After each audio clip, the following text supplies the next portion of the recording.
but we're going to fight back and defend our interests. We are strong, we are proud, and we move over to the Middle East now, where a deadly explosion rocked Iran's largest commercial port, Shahid Raji, on Saturday. At least 18 people have been confirmed dead and more than 800 others are injured. The blast, which occurred near the strategic Strait of Hormuz, is believed to have been caused by a fire at a hazardous chemical storage depot.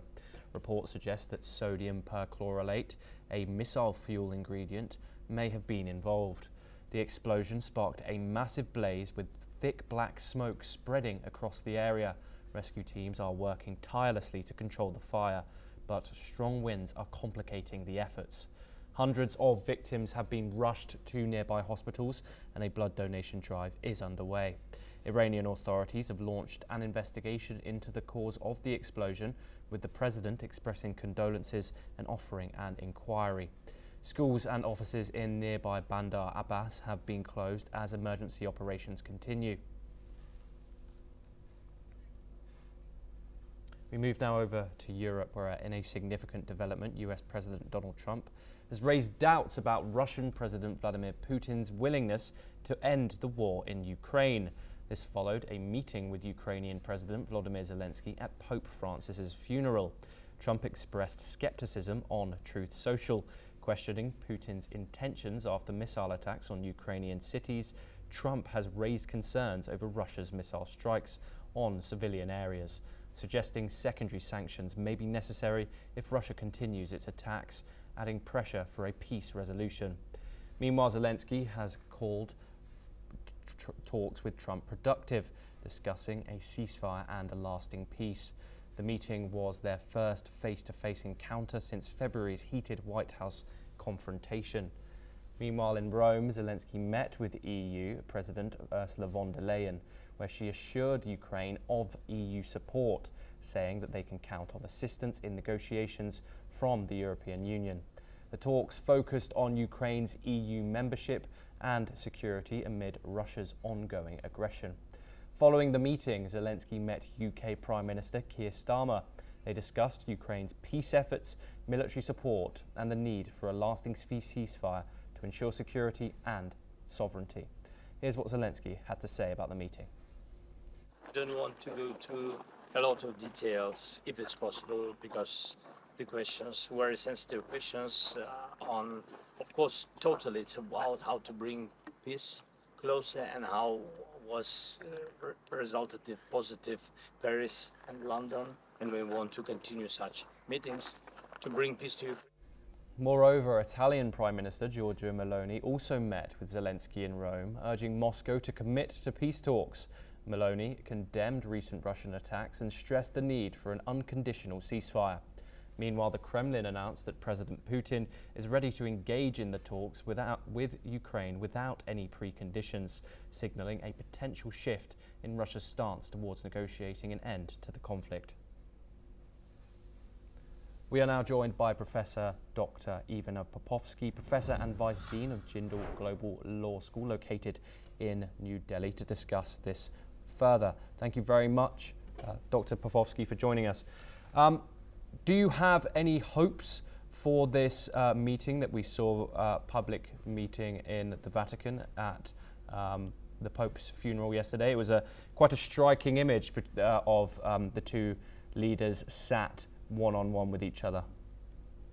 Certainly a very important meeting into the right direction in this majestic Basilica San Pietro, and possibly it will be remembered and it will be historic in a sense that Donald Trump finally realizes who is cheating him, Vladimir Putin, and he talked not only to Zelensky but also to Keir Starmer, to Macron, to Giorgia Meloni, and more he talks to the European leaders who, by the way, they are very united. They are sending absolutely the same messages.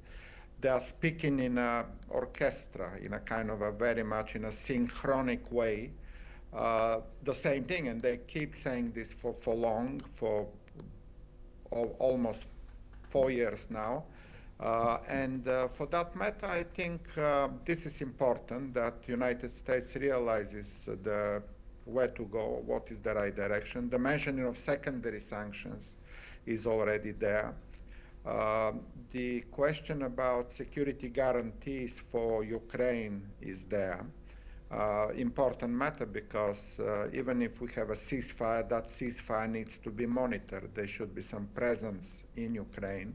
And again, the Europeans and the United States are talking about how to ensure that the ceasefire is not broken again.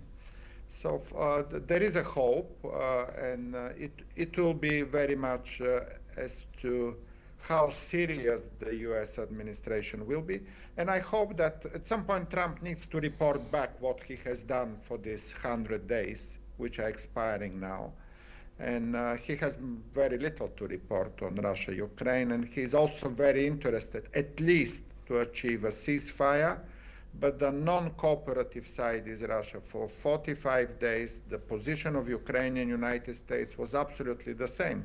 Full and unconditional ceasefire, exchange of prisoners of war, and starting the longer-term negotiations about territorial issues, about security guarantee, and lifting of the sanctions. So all of this come together well, but first and foremost, there should be a ceasefire. Russia should stop killing civilians, as they did over the last week.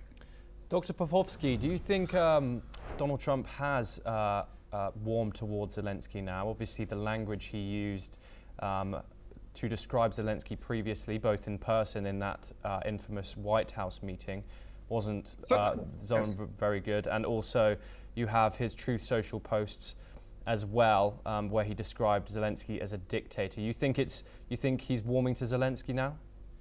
Yeah, yes, Thomas. I'm very much in the same way, thinking that this meeting was historic because the first one didn't go very well. We all know that one in Oval House in late February, but that is gone now. Nobody remembers that anymore. And what will be remembered is this meeting in San Pietro Cathedral, by the way, coordinated very well.